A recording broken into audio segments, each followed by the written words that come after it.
నమస్తే, welcome to of the record. నేను రాజేశ్వరి.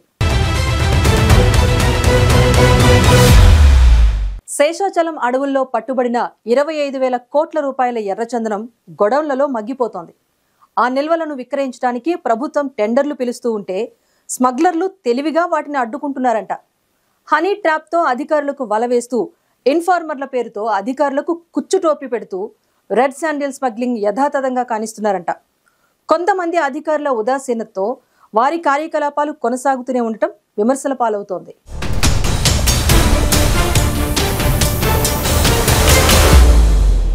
ఆంధ్రప్రదేశ్లోని శేషాచలం అడవుల్లో మాత్రమే లభించే అరుదైన బంగారం లాంటి సంపద ఎర్రచందనం. ఎర్రచందనం స్మగ్లింగ్ అరికట్టడానికి గతంలో ఎన్నో చర్యలు తీసుకున్నప్పటికీ, స్మగ్లర్లను అడ్డుకునేందుకు వెళ్లిన అటవీ సిబ్బంది సైతం ప్రాణాలు పోగొట్టుకున్నప్పటికీ రాజకీయ రాబందుల ముందు అధికారుల నిజాయితీ నీరుగారిపోయింది. గత వైసీపీ ప్రభుత్వంలో అయితే ఏకంగా మంత్రి స్థాయిలోని పెద్దలే ఎర్రచందనాన్ని చక్కగా ఎల్లలు దాటించారన్న ఆరోపణలు ఉన్నాయి. సదరు మంత్రి అనుచరులే ఉన్నతాధికారులకు రకరకాల అడ్డంకులు సృష్టించి వారి దృష్టి మరల్చడానికి ఉన్నతాధికారులనే హనీ ట్రాప్లో పెట్టేశారు. ఈ పరిస్థితి నుంచి బయటపడటానికి ఉన్నతాధికారులకే తల ప్రాణం తోకకు వచ్చిందట.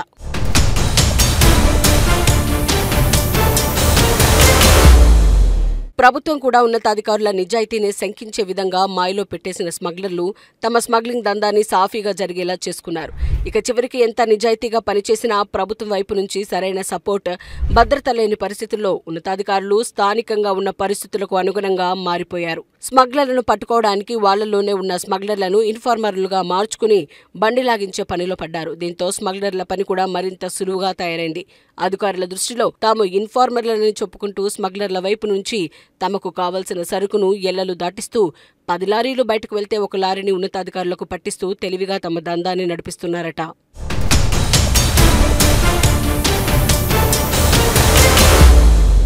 ఉమ్మడి చిత్తూరు జిల్లాలో ప్రస్తుతం ప్రధానమైన ఎర్రచందనం స్మగ్లర్లలో 4 పేర్లు ప్రముఖంగా వినపడుతున్నాయి. వైసీపీతో అంటకాగుతున్న స్మగ్లర్లే ఎర్రచందనాన్ని ఎల్లలు దాటిస్తున్నారని అధికారుల వద్ద ఉన్న ఇన్ఫర్మేషన్. 2019కి మునుపు అప్పటి తెలుగుదేశం ప్రభుత్వం కూడా ఎర్రచందనం స్మగ్లింగ్ అడ్డుకట్ట వేయడానికి ఎన్నో కఠినమైన చర్యలు తీసుకుంది. అటు తర్వాత వైసీపీ ప్రభుత్వం దీన్ని పూర్తిగా నీరుగార్చింది.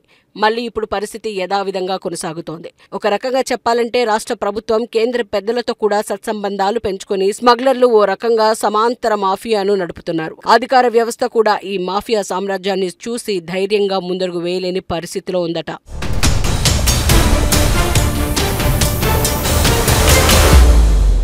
రాష్ట్ర ప్రభుత్వానికి వేల కోట్ల రూపాయలు ఆదాయం చేకూర్చే అవకాశమున్న ఎర్రచందనం టెండర్ల ప్రక్రియను స్మగ్లర్లు తెలివిగా అడ్డుకుంటున్నారు. అసలు ఇప్పుడు అంతర్జాతీయ మార్కెట్లో ఎర్రచందనానికి డిమాండ్ లేదని తప్పుడు ప్రచారం చేస్తూ టెండర్లు పిలిస్తే ఎవరు పాల్గొనకుండా అంతర్గతంగా అందరినీ నిరోధించి అసలు డిమాండ్ లేదని ప్రభుత్వం నమ్మేలాగా పరిస్థితిని క్రియేట్ చేస్తున్నారు. ఈ పరిస్థితిని అధిగమించాలంటే ప్రభుత్వం పకడ్బందీగా ప్రణాళికతో ముందడుగు వేయాల్సి ఉందంటున్నారు. ఆంధ్రప్రదేశ్లో 1000 టన్నుల ఎర్రచందనం నిల్వలు ప్రభుత్వ గోడన్లలో మగ్గిపోతున్నాయి. అమ్మితే 1000 కోట్ల సంపద. రాష్ట్రానికి ఆర్థికంగా ఊతమిచ్చే బంగారు నిధి లాంటిది. ఆ ఎర్రచందనం నిల్వలను కరిగించి మనీలా మార్చితే కేంద్రం చుట్టూనో బ్యాంకుల చుట్టూనో తిరగాల్సిన పని లేకుండానే రాజధాని అమరావతి, పోలవరం ప్రాజెక్టులను పరుగులు పెట్టించవచ్చన్న అభిప్రాయం వ్యక్తమవుతోంది. కానీ అది జరగట్లేదు. అందుకు కారణం రియల్ పుష్పాలేనట. పుష్ప సినిమాలో ఈ ఎర్రచందనం స్మగ్లర్ల గురించి ఓ కోణమే చూపించారని, ప్రస్తుతం స్మగ్లర్లు అనుసరిస్తున్న రెండో కోణంతో పుష్ప 3 సినిమా కూడా తీయవచ్చంటున్నారు.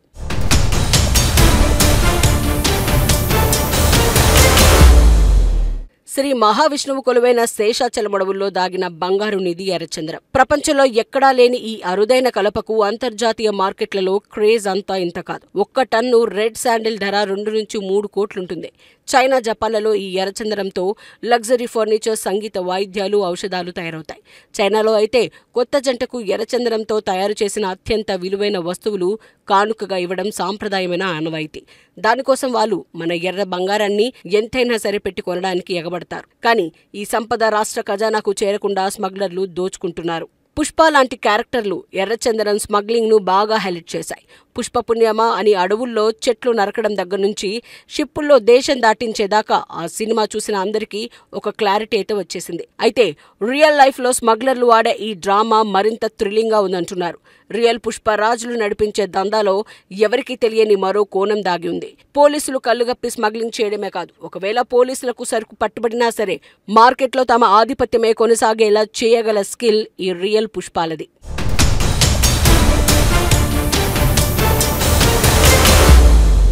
ప్రస్తుతమున్న సమాచారం మేరకు తిరుపతి గోడౌన్లలో 950 టన్నుల ఎర్రచందనం నిల్వలున్నాయి. దీని విలువ అంతర్జాతీయ మార్కెట్లలో 20 నుంచి 25 వేల కోట్లు ఉంటుందట.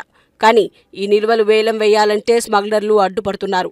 టెండర్లు పిలిచినా గోడన్లలోని సరుకు అమ్ముడు పోకుండా రాజకీయ ఒత్తిళ్లు, అవినీతి నీళ్లు అడ్డుకుంటున్నాయని సమాచారం. ఎందుకంటే స్మగ్లర్లు కేంద్రం నుంచి రాష్ట్రం వరకు కూడా తమ బలాన్ని విస్తరించారు. రెడ్ శాండిల్ టాస్క్ ఫోర్స్ ఎంత వేటాడి పట్టుకుంటున్నా స్మగ్లింగ్ ఆగడం లేదు. శేషాచలంలో రోజు ఎక్కడో ఒక చోట కొత్త స్మగ్లింగ్ కేసు బయటపడుతోంది. సినిమాలో స్మగ్లర్లు పాల లారీలు, కూరగాయల ట్రక్కుల్లో రెడ్ శాండిల్ ను తరలించే సీన్లు చూసాం. రియల్ గాను అంతకు మించిన టెక్నిక్స్ వాడుతున్నారు ఒరిజినల్ పుష్పాలు. అంబులెన్స్లు, రైస్ బ్యాగ్లు, కంటైనర్లలో దాచిపెట్టి రెడ్ శాండిల్ ను విదేశాలకు చేరుస్తున్నారు. రోజుకో కొత్త ప్లాన్ తో పోలీసులకు చుక్కలు చూపిస్తున్నారు. రాష్ట్ర ప్రభుత్వం ఎన్ని చర్యలు తీసుకున్నా స్మగ్లర్లు ఒక అడుగు ముందే ఉంటున్నారు. ఈ స్మగ్లింగ్ గేమ్ లో కింగ్ పిన్స్ ఎవరు, పొలిటికల్ గా వారికి మద్దతు ఎక్కడి నుంచి వస్తోంది వంటి ప్రశ్నలకు సమాధానాలు అంతుపట్టకుండా తయారవుతున్నాయి. ఈ నేపథ్యంలో రెడ్ శాండిల్ టాస్క్ ఫోర్స్ అధికారులు ఓ పరిష్కారం సూచిస్తున్నారు.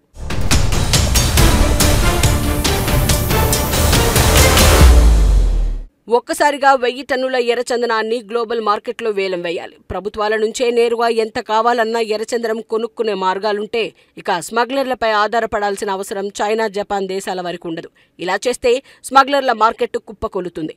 ఒక్క టెండర్తో రాష్ట్ర ఖజానాకు వేల కోట్లు వచ్చి పడతాయి. కానీ ఈ టెండర్లను ఎందుకు ముందుకు తీసుకెళ్లలేకపోతున్నారనేదే అర్థం కాకుండా తయారవుతోంది. ఇలా టన్నుల కొద్దీ ఎర్రచందనం నిల్వలు గోడౌన్లలో మగ్గుతుంటే స్మగ్లర్లు మాత్రం కోట్లకు పడగలెత్తుతున్నారు. ఎర్రచందనం సంపదను రాష్ట్రం కాపాడుకోవాలంటే స్మగ్లర్ల ఆట కట్టించాలి.